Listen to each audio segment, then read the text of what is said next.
At the end of 2 years, Pharaoh had a dream. He was standing beside the Nile River, and there came up out of the river 7 cows, sleek and fat, and they began feeding in the swamp grass. After them, there came up out of the river 7 more cows, looking miserable and lean, and they stood by the other cows at the edge of the river. Then the miserable-looking and lean cows ate up the 7 sleek, fat cows. At this point, Pharaoh woke up. But when he went to sleep again, he dreamt a second time. 7 full, ripe ears of grain grew out of a single stalk. After them, 7 ears, thin and blasted by the east wind, sprang up. And the thin ears swallowed up the 7 full, ripe ears. Then Pharaoh woke up and realized it had been a dream. In the morning, he found himself so upset that he summoned all the magicians of Egypt and all its wise men. Pharaoh told them his dreams, but no one could interpret them for him. Then the chief cupbearer said to Pharaoh, "Today reminds me of something herein I am at fault." Pharaoh was angry with his officials and put me in prison of the house of the captain of the guard, me and the chief baker. One night, both I and he had dreams, and each man's dream had its own meaning. There was with us a young man, a Hebrew, a servant of the captain of the guard, and he told him our dreams, and he interpreted them for us. He interpreted each man's dream individually, and it came about as he interpreted to us. I was restored to my office, and he was hanged. Then Pharaoh summoned Joseph, and they brought him quickly out of the dungeon. He shaved himself, changed his clothes, and came to Pharaoh. Pharaoh said to Joseph, "I had a dream, and there is no one who can interpret it. But I've heard it said about you that when you hear a dream, you can interpret it." Joseph answered Pharaoh, "It isn't me. God will give Pharaoh an answer that will set his mind at peace." Pharaoh said to Joseph, "In my dream, I stood at the edge of a river. There came up out of the river 7 cows, fat and sleek. They began feeding in the swamp grass. After them, there came up out of the river 7 more cows, poor and miserable looking and lean. I've never seen such bad-looking cows in all the land of Egypt. Then the lean and miserable-looking cows ate up the first 7 fat cows. But after that, eating them up, one couldn't tell that they had eaten them because they were as miserable-looking as before. At this point, I woke up. But I dreamed again and saw 7 full, ripe ears of grain growing out of a single stalk. After them, 7 ears, thin, blasted by the east wind, sprang up. The thin ears swallowed up the 7 ripe ears. I told this to the magicians, but none of them could explain it to me." Joseph said to Pharaoh, "The dreams of Pharaoh are the same. God has told Pharaoh what he is about to do. The 7 good cows are 7 years. The 7 good ears of grain are 7 years. The dreams are the same. Likewise, the 7 lean and miserable-looking cows that came up after them are 7 years. And also the 7 empty ears blasted by the east wind, there will be 7 years of famine. This is what I told Pharaoh." God has shown Pharaoh what he is about to do. Here it is. There will be 7 years of abundance throughout the whole land of Egypt, but afterwards there will come 7 years of famine, and Egypt will forget all the abundance. The famine will consume the land, and the abundance will not be known in the land because of the famine that will follow, because it will truly be terrible. Why was the dream doubled for Pharaoh? Because the matter has been fixed by God, and God will shortly cause it to happen. Therefore Pharaoh should look for a man both discreet and wise to put in charge of the land of Egypt. Pharaoh should do this, and he should appoint supervisors over the land to receive 20% tax of the produce of the land of Egypt during the 7 years of abundance. They should gather all the food producing during these good years, coming up and set aside grain under the supervision of Pharaoh to be used for food in the cities. They should store it. This would be the land's food supply for the 7 years of famine that will come over the land of Egypt, so that the land will not perish as a result of the famine. The proposal seemed good to both Pharaoh and to all his officials. Pharaoh said to his officials, "Can we find anyone else like him? The Spirit of God lives in him." So Pharaoh said to Joseph, "Since God has shown you all this, there is no one as discerning and wise as you. You will be in charge of my household. All my people will be ruled by what you say. Only when I rule from my throne will I be greater than you." Pharaoh said to Joseph, "Here, I place you in charge of the whole land of Egypt." Pharaoh took his signet ring off his hand and put it on Joseph's hand, had him clothed in fine linen with gold chain around his neck, and had him ride in the second best chariot. They cried before him, "Bow down." Thus he placed him in charge of the whole land of Egypt. Pharaoh said to Joseph, "I, Pharaoh, decree that without your approval, no one is to raise his hand or his foot in all the land of Egypt." Pharaoh called Joseph by the name of Sfenat Penach, and gave him a wife, Osnat, the daughter of Potipharah, priest of On. Then Joseph went out throughout all the land of Egypt. Joseph was 30 years old when he stood before the Pharaoh, king of Egypt. Then he left Pharaoh's presence and traveled through all the land of Egypt. During the 7 years of abundance, the earth brought forth heaps of produce. He collected all the food the 7 years in the land of Egypt and stored it in the cities.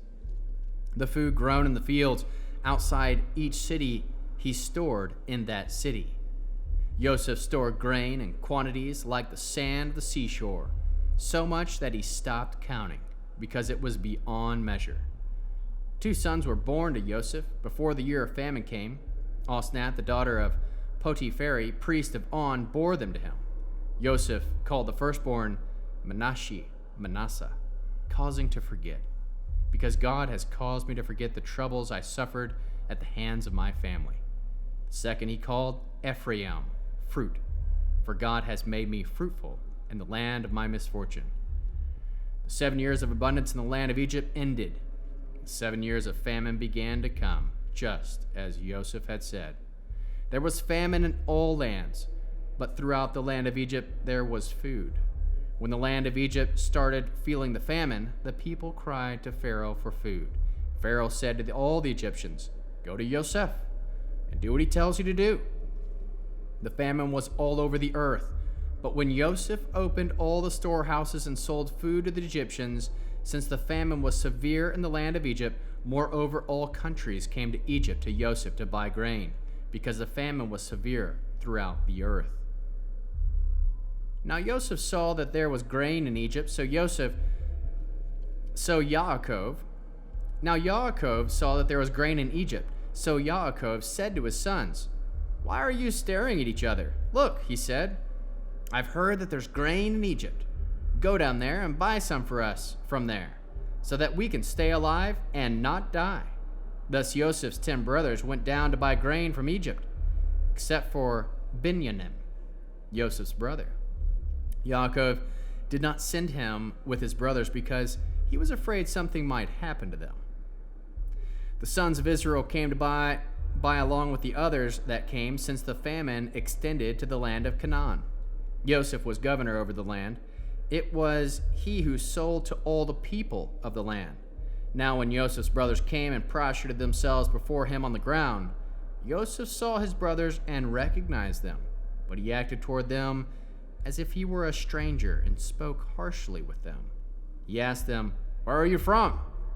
They answered, "From the land of Canaan, to buy food." So Joseph recognized his brothers, but they did not recognize him. Remembering the dreams he had dreamed about them, Joseph said to them, "You are spies. You've come to spot out our country's weaknesses." "No, my lord," they replied. "Our servants have come to buy food." We're all the sons of one man. We're upright men. Your servants aren't spies." "No," he said to them. "You come to spy out the country's weaknesses." They said, "We, your servants, are 12 brothers, the sons of one man in the land of Canaan. The youngest stayed with our father, and another one is gone, just as I said." Replied Joseph, "You're spies. Here now you can prove me you are not lying. As Pharaoh lives, you will not leave here unless your youngest brother comes here. Send one of you and let him bring your brother. Meanwhile, you will be kept in custody. This will prove whether there is any truth in what you say. Otherwise, as Pharaoh lives, you are currently spies." Then he put all of them together in prison for 3 days.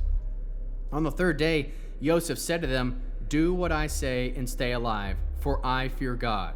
If you are upright men, let one of your brothers remain incarcerated in the prison you are being kept in, while you go and carry grain back to relieve the famine in your homes.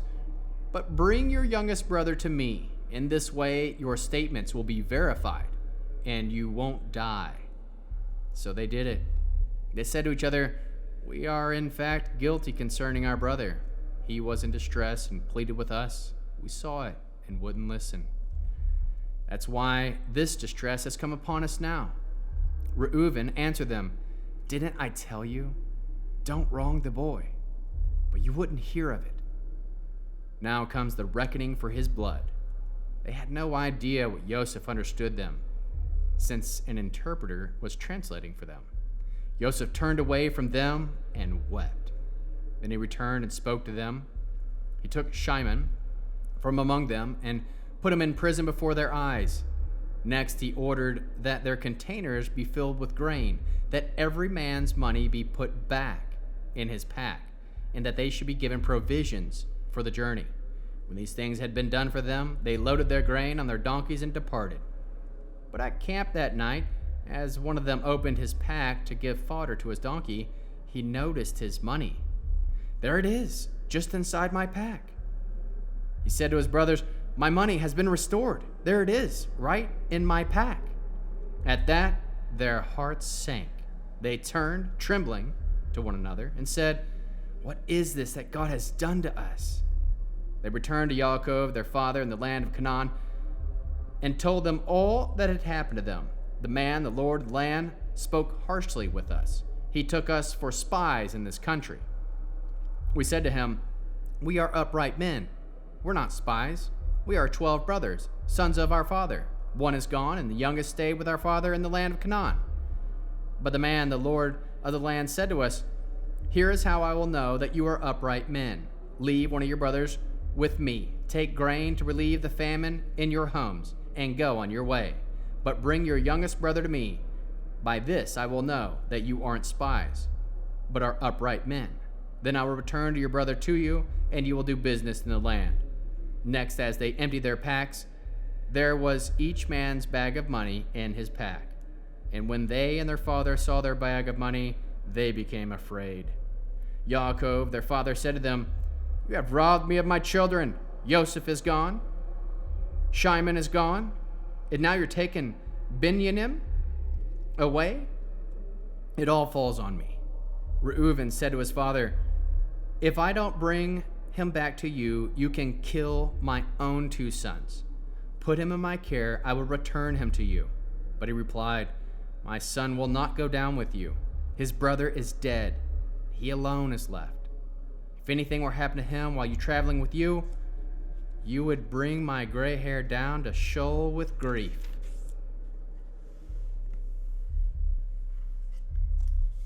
But the famine was severe in the land, so when they had eaten up the grain which they had brought out of Egypt, their father said to them, 'Go again, buy us a little food.' Yehudah said to them, 'The man expressly warned us, you will not see my face unless your brother is with us. If you will send our brother with us, we will go down and buy you food. But if you will not send him, we will not go down. For the man said to us, you will not see my face unless your brother is with you.' Israel said, 'Why did you bring such trouble my way by telling the man you had any brother? or you had another brother?" They answered, "The man kept questioning us about ourselves and about our kinsmen. He asked, 'Is your father still alive? Do you have another brother?' And we answered according to the literal meaning of his questions. How were we to know what he would say? 'Bring your brother down.'" Yehuda said to Israel, his father, "Send the boy with me, and we will make preparations and leave, so that we may stay alive and not die, both we and you, and also our little ones. I myself will guarantee his safety. You can hold me responsible. If I fail to bring him to you and present him to your face, let me bear the blame forever. Except for your lengthy delay, we would have been there again by now." Their father Israel answered them, "If that's how it is, do this. Take in your containers some of the land's best produce and bring the man a gift, some healing resin, a little honey, aromatic gum, opium, pistachio nuts, and almonds. Take twice the amount of money with you and return the money that came back with you in your packs. It could have been an oversight. Yes, and take your brother too, and get ready, and go again to the man. May El Shaddai give you favor in the man's sight, so that we will release to you your other brother as well as Binyamin. As for me, if I must lose my children, lose them I will." The men took that gift, and they took twice the money with them. And Binyamin, then they prepared, went down to Egypt, and stood before Joseph. When Joseph saw Binyamin with them, he said to his household manager, "Take the men inside of the house, kill the animals, and prepare the meat. These men will dine with me at noon." The man did as Joseph ordered, and brought the men into Joseph's house. Upon being ushered inside Joseph's house, the men became fearful. They said, "It's because of the money that was returned in our packs the first time that we have been brought inside, so that he can use it as an excuse to attack us, take us as slaves, and seize our donkeys of the house, and seize our donkeys too." So they approached the manager of Joseph's house and spoke to him at the entrance of the house. "Please, my lord, the first time we intended to come down to buy food, but when we got to camp, we opened our packs, and there inside our packs was each man's money, the full amount.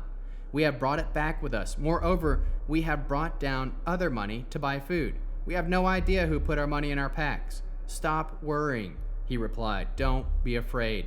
Your God and the God of your father put treasure in your packs. As for the money, I was the one who received it." Then they brought Shimon out to meet them. The man brought the men to Joseph's house and gave them water.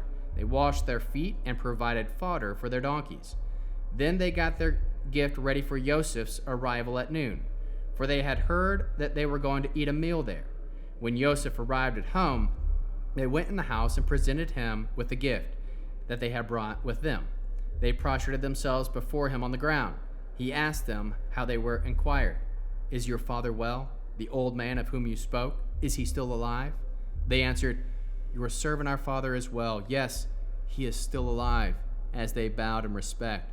He looked up, saw Benjamin his brother, his mother's son, and said, "Is this your younger brother, of whom you spoke to me?" And added, "May God be good to you, my son."